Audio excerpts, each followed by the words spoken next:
Hey, it's Dead Guy Cardboard, back with some pickups that I picked up the last couple months. And all of these cards are actually black and white photography cards. I know not a lot of people are fans of that kind of card, but I picked up some heavy hitters, which you'll soon see. This first one, I don't think a lot of people know about this card, or even this person in particular. This is Helen Wills. This is her rookie card. And I think I mentioned last year I'm picking up some cards for my daughter that I'll someday give to her. And I wanted to pick up some of the big female athletes. And she was certainly one of the biggest back in the day. She won 31 Grand Slam titles in tennis from the 1920s to the 1930s. And she was a huge celebrity at the time. She was meeting kings and queens, and she was just a big celebrity in her own right, although she was a very quiet person and kept to herself. But she was the first U.S. woman, athlete to really become a global celebrity. And she was just extremely dominant during her time. She won 91% of her matches. And this is a very tough card to find. This is a Canadian issue, but this is her true rookie card. Only 19 of these graded in total between SGC and PSA. And this is the highest one graded by SGC at a 5.5. I think there's a 6 or 7 at PSA. And I've seen that card, and it's pretty off-centered. And this one is a really nice example. Just got a blank back. And she was just 19 when this card came out. So her career was just taken off. And I showed this card before, but this is the other big tennis star at the time. And they played each other once. This is Suzanne Lenglen. She was older than Helen Wills. So they only played one match, and they basically played each other when Lenglen was about to retire. But she was the first female tennis superstar, but she was French. And then when she retired, Helen Wills took over as the dominating champion of tennis. So two very important figures in female sports figures. And then talking about Willard's chocolates, this is another card I picked up. The same. These are both chocolate sets from Canada. This is the boxing issue. This is just the multi-sport issue. The multi-sport issue also has Babe Ruth and Ty Cobb. Those are the two biggest names from that set. But this is a pretty big one to get if you're collecting the set. This is tough to come by. And then this is one I'm actually going to sell. There's a period of time where I thought about going after all of Jack Dempsey's Boxing Days cards, but he has a lot of them. But this is a tough one. And Jack Dempsey was also just a huge superstar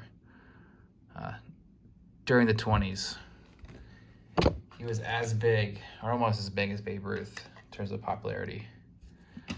And then So then I picked up this card at the REA auction. It's an upgrade. I had the 4.5 1948 Bowman Stan Musial, but I upgraded to a 5 because I was just blown away by the lighting is not great, but the color and the centering is unreal on this card. The 4.5 I had was tough to let go. It had really dark registration, but this one was better centered. And I also I lost out on a bunch of other cards at REA, and I just kind of went crazy for this one. And I'm sure I set some sort of record price for a PSA 5, but my motto is, buy the card, not the grade. And you probably paid for what 6s, maybe even some 7s go for this one, but you don't see many 48 Bowman Stan Musials of this kind of eye appeal in any grade. So I was happy to upgrade it. And he's a top 10 baseball player, in my opinion. Some even consider him a top 5 player. I mean, check out his stats. He was something else. Speaking of someone else. Picked up this Colgan's Chips Honus Wagner. I've been following my channel the last year or so. I've been also picking up some Colgan's Chips cards. I'm trying to complete the set, and it'll take forever to do because there's some very, very scarce Colgan's Chips cards. Now, the Wagner is not that scarce. I think there's 110 total graded between SGC and PSA, and so actually the Wagner and the Ty Cobbs are some of the more quote-unquote common cards in the set, if you consider 110 total pop common, but they're not too hard to come by. But these Wagners are becoming harder and harder to come by nowadays because Wagners in general have picked up in price across all different card sets. So these are just becoming more and more expensive. And I also picked this card up because I got it for about $500 less than this card goes for in this grade. I picked it up in some obscure auction house.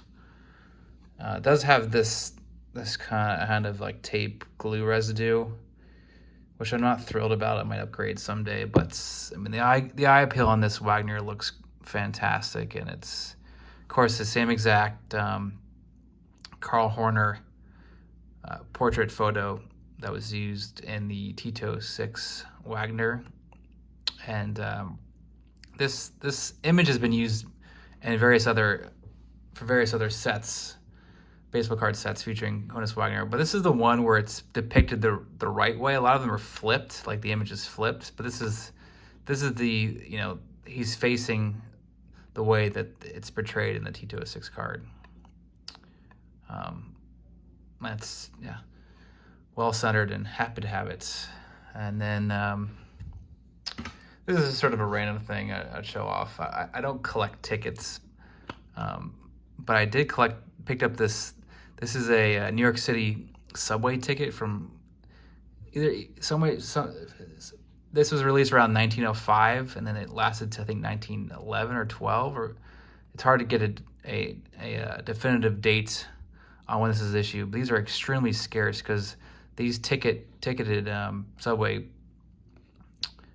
tickets were only given out for a short period of time before they transitioned into coins, and then later became a Metro card, and now everything's electronic. But I wanted to pick this up.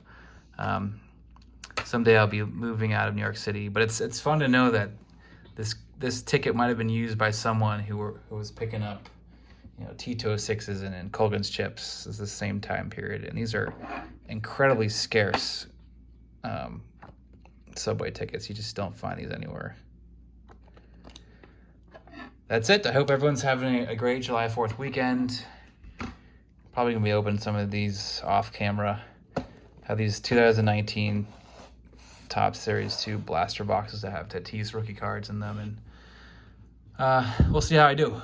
Anyway, thank you for watching.